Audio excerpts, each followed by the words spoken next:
ದೆಹಲಿಯ ರೋಹಿಣಿ ಪ್ರದೇಶದಲ್ಲಿ ಆಘಾತಕಾರಿ ಘಟನೆ ಬೆಳಕಿಗೆ ಬಂದಿದೆ. ರೋಹಿಣಿ ಸೆಕ್ಟರ್ 32ರಲ್ಲಿ ತೆರೆದ ಒಳಚರಂಡಿ ಮ್ಯಾನ್ ಹೋಲ್ಗೆ ಬಿದ್ದು ಕಾರ್ಮಿಕ ಸಾವನ್ನಪ್ಪಿದ್ದಾನೆ. ಮೃತರನ್ನ ಬಿಹಾರದ ಸಮಸ್ತಿಪುರ ಜಿಲ್ಲೆಯ ನಿವಾಸಿ ಬಿರ್ಜು ಕುಮಾರ ಎಂದು ಗುರುತಿಸಲಾಗಿದೆ. ಈ ಘಟನೆ ಸೋಮವಾರ ಸಂಜೆ ಬೇಗಂಪುರ ಪ್ರದೇಶದ ಮಹಾಶಕ್ತಿ ಕಾಳಿ ದೇವಸ್ಥಾನದ ಬಳಿ ಸಂಭವಿಸಿದೆ. ಬಿರ್ಜು ಕುಮಾರ್ ಸೋಮವಾರ ಸಂಜೆ ರೋಹಿಣಿ ಸೆಕ್ಟರ್ 32ರಲ್ಲಿ ಸ್ನೇಹಿತನೊಂದಿಗೆ ನಡೆದುಕೊಂಡು ಹೋಗ್ತಾ ಇದ್ರು. ಆ ಸಮಯದಲ್ಲಿ ಬಿರ್ಜು ಆಕಸ್ಮಿಕವಾಗಿ ತೆರೆದ ಒಳಚರಂಡಿ ಮ್ಯಾನ್ ಹೋಲ್ಗೆ ಬಿದ್ದರು. ಆದರೆ ಅವರ ಮುಂದೆ ನಡೆಯುತ್ತಿದ್ದ ಅವರ ಸ್ನೇಹಿತನಿಗೆ ಈ ಘಟನೆಯ ಬಗ್ಗೆ ತಿಳಿದೇ ಇರಲಿಲ್ಲ. ಕುಡಿದ ನಶೆಯಲ್ಲಿದ್ದ ಆತ ತನ್ನ ಪಾಡಿಗೆ ತಾನು ನಡೆದುಕೊಂಡು ಹೋಗಿದ್ದರಿಂದ ಗೆಳೆಯ ಬಿದ್ದ ವಿಷಯವೇ ಗೊತ್ತಾಗಲಿಲ್ಲ. ಈ ವಿಷಯ ಮಂಗಳವಾರ ಅವರ ಗಮನಕ್ಕೆ ಬಂದಿತು. ಬಿರ್ಜು ಒಳಚರಂಡಿಗೆ ಬಿದ್ದ ವಿಷಯವನ್ನು ಪೊಲೀಸರು ಮತ್ತು ಅಗ್ನಿಶಾಮಕ ದಳಕ್ಕೆ ಘಟನೆಯ ಬಗ್ಗೆ ತಿಳಿಸಲಾಯಿತು. ಸುಮಾರು 3 ಗಂಟೆಗಳ ಕಾಲ ರಕ್ಷಣಾ ಕಾರ್ಯಾಚರಣೆ ನಡೆಸಲಾಯಿತು. ನಂತರ ಬಿರ್ಜು ಅವರ ಶವವನ್ನು ಒಳಚರಂಡಿಯಿಂದ ಹೊರತೆಗೆಯಲಾಯಿತು. ಈ ಘಟನೆಯ ನಂತರ ಸರ್ಕಾರ ತೆರೆದ ಮ್ಯಾನ್ ಹೋಲ್ ಅನ್ನು ಮುಚ್ಚಿ ಹೆಚ್ಚಿನ ಅಪಘಾತಗಳನ್ನು ತಪ್ಪಿಸಲು ಪ್ರದೇಶದ ಸುತ್ತಲೂ ಕಲ್ಲುಗಳನ್ನು ಹಾಕಿತು. ದೆಹಲಿಯ ರೋಹಿಣಿ ಪ್ರದೇಶದಲ್ಲಿ ಆಘಾತಕಾರಿ ಘಟನೆ ಬೆಳಕಿಗೆ ಬಂದಿದೆ. ರೋಹಿಣಿ ಸೆಕ್ಟರ್ 32ರಲ್ಲಿ ತೆರೆದ ಒಳಚರಂಡಿ ಮ್ಯಾನ್ ಹೋಲ್ಗೆ ಬಿದ್ದು ಕಾರ್ಮಿಕ ಸಾವನ್ನಪ್ಪಿದ್ದಾನೆ. ಮೃತರನ್ನ ಬಿಹಾರದ ಸಮಸ್ತಿಪುರ ಜಿಲ್ಲೆಯ ನಿವಾಸಿ ಬಿರ್ಜು ಕುಮಾರ ಎಂದು ಗುರುತಿಸಲಾಗಿದೆ. ಈ ಘಟನೆ ಸೋಮವಾರ ಸಂಜೆ ಬೇಗಂಪುರ ಪ್ರದೇಶದ ಮಹಾಶಕ್ತಿ ಕಾಳಿ ದೇವಸ್ಥಾನದ ಬಳಿ ಸಂಭವಿಸಿದೆ. ಬಿರ್ಜು ಕುಮಾರ್ ಸೋಮವಾರ ಸಂಜೆ ರೋಹಿಣಿ ಸೆಕ್ಟರ್ 32ರಲ್ಲಿ ಸ್ನೇಹಿತನೊಂದಿಗೆ ನಡೆದುಕೊಂಡು ಹೋಗ್ತಾ ಇದ್ರು. ಆ ಸಮಯದಲ್ಲಿ ಬಿರ್ಜು ಆಕಸ್ಮಿಕವಾಗಿ ತೆರೆದ ಒಳಚರಂಡಿ ಮ್ಯಾನ್ ಹೋಲ್ಗೆ ಬಿದ್ದರು. ಆದರೆ ಅವರ ಮುಂದೆ ನಡೆಯುತ್ತಿದ್ದ ಅವರ ಸ್ನೇಹಿತನಿಗೆ ಈ ಘಟನೆಯ ಬಗ್ಗೆ ತಿಳಿದೇ ಇರಲಿಲ್ಲ. ಕುಡಿದ ನಶೆಯಲ್ಲಿದ್ದ ಆತ ತನ್ನ ಪಾಡಿಗೆ ತಾನು ನಡೆದುಕೊಂಡು ಹೋಗಿದ್ದರಿಂದ ಗೆಳೆಯ ಬಿದ್ದ ವಿಷಯವೇ ಗೊತ್ತಾಗಲಿಲ್ಲ. ಈ ವಿಷಯ ಮಂಗಳವಾರ ಅವರ ಗಮನಕ್ಕೆ ಬಂದಿತು. ಬಿರ್ಜು ಒಳಚರಂಡಿಗೆ ಬಿದ್ದ ವಿಷಯವನ್ನು ಪೊಲೀಸರು ಮತ್ತು ಅಗ್ನಿಶಾಮಕ ದಳಕ್ಕೆ ಘಟನೆಯ ಬಗ್ಗೆ ತಿಳಿಸಲಾಯಿತು.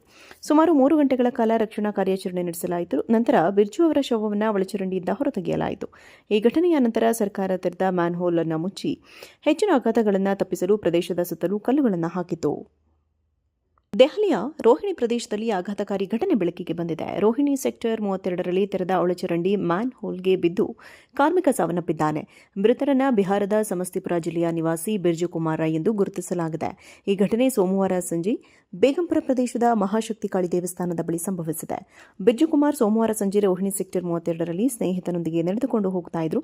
ಆ ಸಮಯದಲ್ಲಿ ಬಿರ್ಜು ಆಕಸ್ಮಿಕವಾಗಿ ತೆರೆದ ಒಳಚರಂಡಿ ಮ್ಯಾನ್ ಹೋಲ್ಗೆ ಬಿದ್ದರು. ಆದರೆ ಅವರ ಮುಂದೆ ನಡೆಯುತ್ತಿದ್ದ ಅವರ ಸ್ನೇಹಿತನಿಗೆ ಈ ಘಟನೆಯ ಬಗ್ಗೆ ತಿಳಿದೇ ಇರಲಿಲ್ಲ. ಕುಡಿದ ನಶೆಯಲ್ಲಿದ್ದ ಆತ ತನ್ನ ಪಾಡಿಗೆ ತಾನು ನಡೆದುಕೊಂಡು ಹೋಗಿದ್ದರಿಂದ ಗೆಳೆಯ ಬಿದ್ದ ವಿಷಯವೇ ಗೊತ್ತಾಗಲಿಲ್ಲ.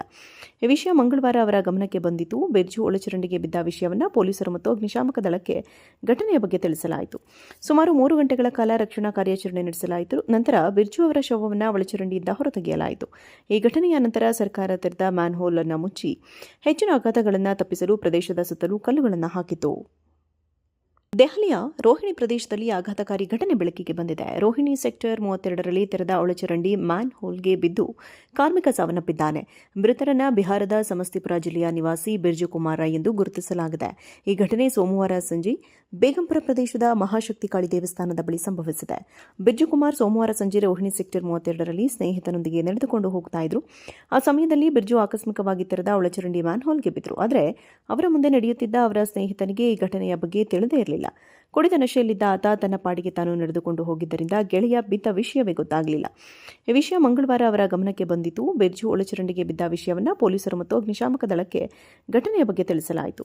ಸುಮಾರು 3 ಗಂಟೆಗಳ ಕಾಲ ರಕ್ಷಣಾ ಕಾರ್ಯಾಚರಣೆ ನಡೆಸಲಾಯಿತು. ನಂತರ ಬಿರ್ಜು ಅವರ ಶವವನ್ನು ಒಳಚರಂಡಿಯಿಂದ ಹೊರತೆಗೆಯಲಾಯಿತು.